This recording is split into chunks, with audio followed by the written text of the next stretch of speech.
मित्रांनो, इंडियन डेप job alert गुरु या युट्यूब चॅनल्सवर आपण प्रीमियम 45 सिरीज सुरू केलेली आहे. तर प्रीमियम 45 सिरीज काय आहे, तर परीक्षेला केवळ 45 दिवस राहिलेले असल्यामुळे आपण या ठिकाणी प्रत्येक दिवशी एक क्वेश्चन पेपर युट्यूब चॅनल्सवर अपलोड करणार आहोत, त्याची माहिती तुम्हाला देणार आहोत. तर या ठिकाणी जास्त वेळ न घेता आपण डायरेक्ट आपल्या प्रश्नपत्रिकेला सुरुवात करूया. तर मित्रांनो, पहिला प्रश्न आहे पहा या ठिकाणी.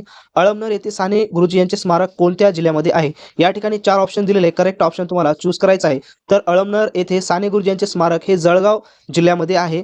कारण कन्फ्युजन व्हायचं नाही, नाशिक, धुळे, नंदुरबार यामध्ये जळगाव, कारण त्याच विभागात मधले सर्व जिल्हे आहेत, तर त्यापैकी आपलं जळगाव या ठिकाणी त्याचं योग्य आन्सर असणार आहे. तर मित्रांनो, या ठिकाणी पुढचा प्रश्न पहा या ठिकाणी. महाराष्ट्रातील खालीलपैकी कोणता जिल्हा गोदावरी खोऱ्यामध्ये येत नाहीत? तर या ठिकाणी ऑप्शन देण्यात आलेले आहे नाशिक, छत्रपती संभाजीनगर, अहिल्यानगर.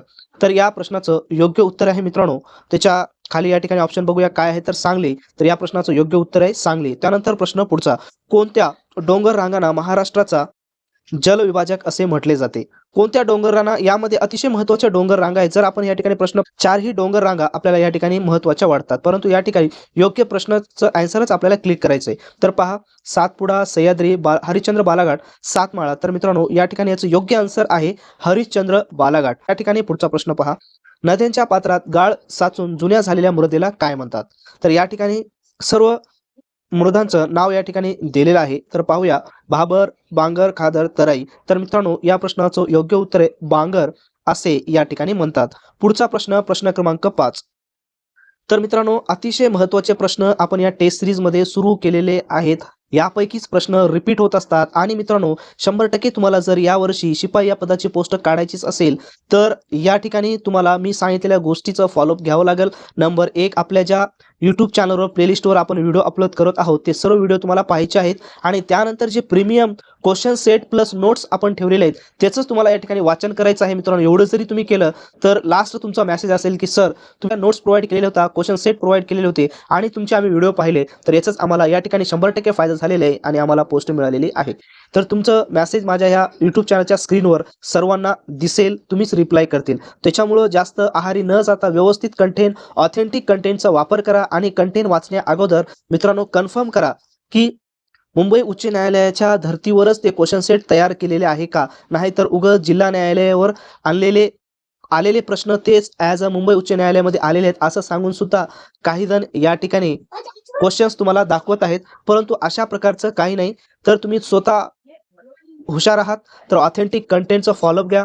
कशा पद्धतीने प्रश्न येतात स्वरूप पहा, मागच्या प्रश्नपत्रिका पहा आणि त्यानंतर तयारीला सुरुवात करा. उगाच कोणतेही कंटेंट जर वाचून तुम्ही ढोर मेहनत जर करत असाल 8-10 तास, तर त्याचा अर्थ नाही. कारण उदाहरण तुमच्या समोर आहेत. बरेच कॅन्डिडेट्स कमी मेहनत करून ऑथेंटिक कंटेंट वाचून या ठिकाणी सिलेक्शन मिळवतात आणि तुम्हीच म्हणतात की मी 2-2 वाजेपर्यंत स्टडी करत होतो, 8-10 तास स्टडी करत होतो, परंतु असं मला पोस्ट मिळालेली नाही. तर त्याचं कारण हेच आहे. जेव्हाही तुम्ही कोणतंही कंटेंट वाचत असाल, तर व्यवस्थित त्याचं या ठिकाणी फीडबॅक घेऊन, फॉलोअप घेऊनच तुम्हाला काय करायचं, तयारी या ठिकाणी करायची आहे. तर मित्रांनो, या ठिकाणी पुढचा प्रश्न आपण पाहूया. तर पुढचा प्रश्न काय दिलेला बघा. प्राचीन काळातील तगर हे व्यापारी केंद्र सध्या कोणत्या नावाने ओळखले जाते? तर तेर म्हणजेच कंसामध्ये अहिल्यानगर दिलेले, कोल्हापूर, पैठण, जुन्नर. तर या प्रश्नाचं योग्य उत्तर आहे मित्रांनो तेर म्हणजेच आजचं अहिल्यानगर. त्यानंतर प्रश्न पुढचा. खालीलपैकी कोणते रूपांतरित खोडाचे उदाहरण आहे? रूपांतरित, याचं रूपांतर होऊ शकते, गाजर असेल किंवा बटाटा असेल. त्याच्यानंतर या ठिकाणी पुढचा ऑप्शन पहा, मुळा किंवा रताळे. तर या प्रश्नाचं योग्य उत्तर रूपांतरित खोडाचे प्रकार आहे मित्रांनो, ते म्हणजेच बटाटा. त्यानंतर प्रश्न क्रमांक समोरचा. 2011च्या जनगणनेनुसार भारताची लोकसंख्येची घनता किती आहे? तर या प्रश्नाचं योग्य उत्तर आहे 382. त्यानंतर पुढचा प्रश्न. भामरागड टेकड्या महाराष्ट्रातील कोणत्या जिल्ह्यामध्ये आहेत? तर या ठिकाणी ऑप्शन दिलेले आहेत गोंदिया, गडचिरोली, चंद्रपूर, भंडारा. तर या प्रश्नाचं योग्य उत्तर आहे मित्रांनो गडचिरोली.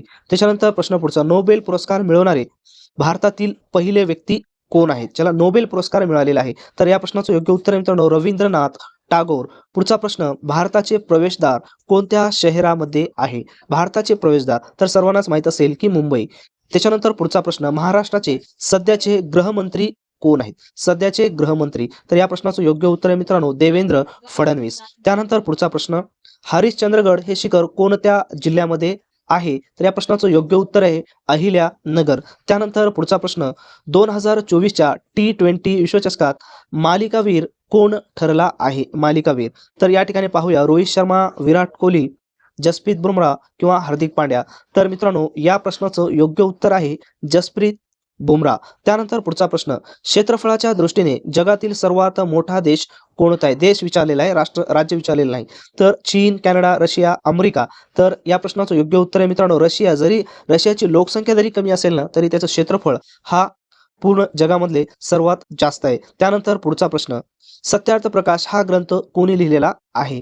प्रश्न क्रमांक 15वा. तर याचं योग्य उत्तर आहे स्वामी दयानंद सरस्वती. पुढचा प्रश्न, महाराष्ट्रात हुतात्मा दिन कोणत्या दिवशी पाळला जातो? याचं योग्य उत्तर आहे मित्रांनो 30 जानेवारी. तर ही जी प्रश्नपत्रिका आहे ती ऑथेंटिक कंटेंट नुसार आपण घेत आहोत. सगळ्या प्रश्नाचा त्यामध्ये आपण समावेश करत आहोत. तर अजून सुद्धा यामध्ये तुम्हाला काही अडचण असेल तर मित्रांनो पेपर हा 90 मार्काचा आणि शिपाई या पदाचा 30 मार्काचा. तर आपल्या 90 पैकी 70 प्लस कसे गुण घेता यावे याची काय ट्रिक आहे आणि 30 पैकी 28 ते 29 गुण कसे घेता यावे याचे काय ट्रिक्स आहेत, ते सर्व ट्रिक्स आपण आपल्या वेबिनारमध्ये लाईव्ह तुम्हाला देणार आहोत. तर वेबिनार आपण सुरू केलेले आहे, त्याची लिंक डिस्क्रिप्शन बॉक्समध्ये दिलेली आहे. जागा अत्यंत कमी ठेवलेल्या आहेत, फक्त 50 सीट आहेत. तर जास्तीत जास्त संख्या लवकरात लवकर जॉईन व्हा. त्याची लिंक डिस्क्रिप्शन बॉक्समध्ये देण्यात आली आहे. त्यामध्ये आपण सर्व प्रश्नाचं समाधान त्या ठिकाणी करणार आहोत. तर पहा पुढचा प्रश्न काय देण्यात आलेला आहे.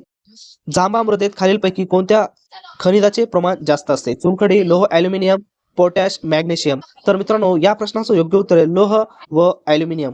त्यानंतर प्रश्न पुढचा, दक्षिण अमेरिकेतील प्रसिद्ध वाळवंट कोणते आहे? सहारा असेल, अटकामा, गोबी, थार? तर या प्रश्नाचं योग्य उत्तर आहे मित्रांनो अटकामा. त्यानंतर प्रश्न पुढचा, 7 एप्रिल हा दिवस कोणता दिन म्हणून साजरा करण्यात येतो? तर मित्रांनो 7 एप्रिल हा दिवस जागतिक आरोग्य दिन म्हणून साजरा करण्यात येतो.